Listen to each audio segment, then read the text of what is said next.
You know the slogan, nothing runs like a deer? Well, now John Deere's running all the way to Mexico. John Deere is moving some production from Iowa to Mexico. John Deere making a big change to where they manufacture their farming equipment, leading to hundreds of U.S. layoffs. It all started with a loud announcement.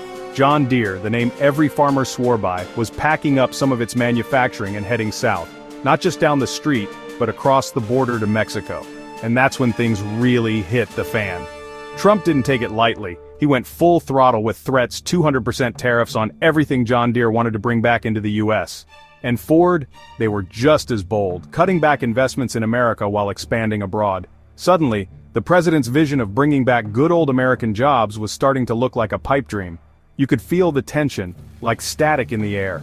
In theory, these tariffs were meant to punish companies that left the U.S., a sort of economic guilt trip.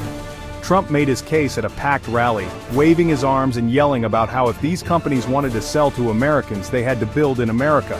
The crowd loved it, cheers, applause, a few hats tossed in the air. But behind the cheers, corporate America and Wall Street were sweating bullets. These weren't just small-time threats, this was a massive tariff nuke dropped on two of the most iconic brands in the country. Ford's prices projected to spike by 10 grand per car. John Deere's equipment, farmers were going to have to cough up tens of thousands more. It didn't take long for the stock market to respond. Ford's stock tanked, Deere lost billions in value in just a few days, but the economic nosedive wasn't even the worst part. It was the ripple effect that hit the everyday American.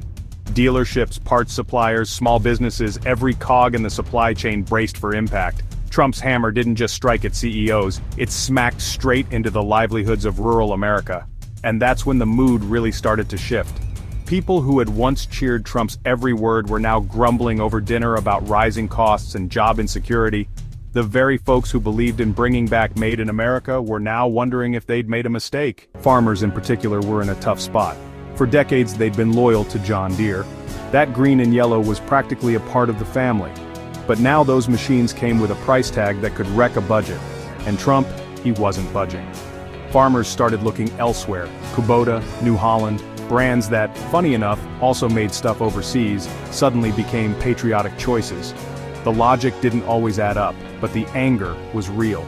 Mechanics who only worked on Deere machines saw their business dry up. Deere-branded hats and jackets, no longer cool. Some folks even spray-painted over the logos on their equipment just to make a point. And as all of this played out, you had to wonder, was this about economics anymore, or was it personal? Meanwhile, on the other end of the battlefield, Wall Street was practically in meltdown mode.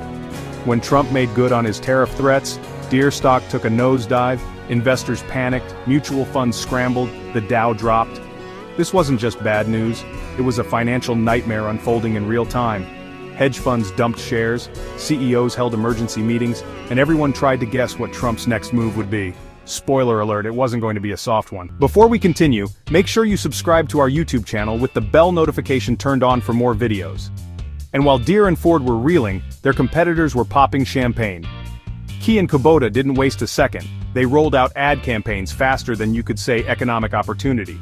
Targeted messages on conservative radio, flashy discounts for Deere trade-ins, patriotic vibes.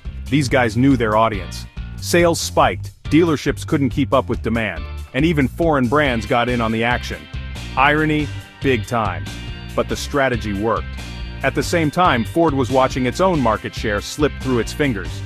GM and others began nudging customers to ditch Ford. Even Toyota and Hyundai, which had American factories and were mostly safe from tariffs, leaned into the chaos with clever ads of their own. The consumer shift was swift. What was once brand loyalty turned into economic survival instinct. If it was cheaper and easier to get, folks didn't care where it came from. But the tariffs didn't just sting wallets, they shattered something deeper. The supply chains that kept American factories alive for years. Companies like Deere and Ford had relied on parts from all over the world. Mexico, Germany, Brazil. Those networks were, finely tuned, and Trump's tariffs basically smashed them to pieces. Parts got stuck in ports, shipments were canceled, and prices for raw materials shot up. Small suppliers in the US just couldn't keep up with demand. Everyone scrambled, factories shut down shifts, workers got laid off, and delivery times stretched on forever. Construction crews delayed jobs because, well, they couldn't get their hands on machinery. And in the middle of it all, regular people paid the price. Cars got more expensive, tractors became luxury items, inflation crept in like a thief in the night, and Trump's big promise started to look more like a trap. Just when people thought things couldn't spiral any further, Trump decided to go all in with what he called his final gambit. He dropped the mother of all tariffs, 25% on every single imported manufactured product. Didn't matter if it was auto parts, farm equipment, kitchen appliances, or steel beams. If it was made outside the United States, it was getting hit. For Trump's base, this sounded like the ultimate patriotic move. For everyone else, it was a massive economic panic button being slammed with both fists. Prices exploded. Farm equipment, already costly from earlier tariffs, jumped another 20%. Car parts became scarce, and small-town repair shops couldn't fix vehicles fast enough because the parts just weren't there. Construction companies paused projects because essential materials were now unaffordable or stuck at ports. Everyday Americans felt the sting almost instantly. Pickup trucks suddenly cost as much as luxury cars, and even basic household appliances saw prices surge. People were frustrated, confused, and exhausted. The world didn't take this sitting down either. Canada, Mexico, and the European Union retaliated with their own tariffs. Going straight for American exports like soybeans, dairy, and auto parts, farmers who had just weathered a rough planting season now saw their international customers vanish. Orders dried up, exports dropped, American goods were no longer competitive abroad, and foreign buyers turned to suppliers in countries that weren't locked in an economic war. Factories in the Midwest started to close. Towns that had finally seen some hope of recovery were hit harder than ever. Unemployment rose, and with it came a creeping sense of betrayal. These were the towns Trump had promised to protect, and yet they were the ones losing the most. And just when you thought it couldn't go any further, the companies at the center of it all, John Deere and Ford, stood up and made their move. They doubled down. Deere announced new manufacturing plants in Brazil and India. Ford threw $1 billion into electric vehicle production in Mexico and Vietnam. Other companies watched and followed suit. General Motors, Caterpillar, Whirlpool. They all started shifting operations overseas, not out of spite, but survival. The cost of doing business in America under the new tariffs was simply too high. And so, just like that, the very industries Trump wanted to rebuild were slipping further away. For his supporters, this felt like a slap in the face. For corporations, it was just business.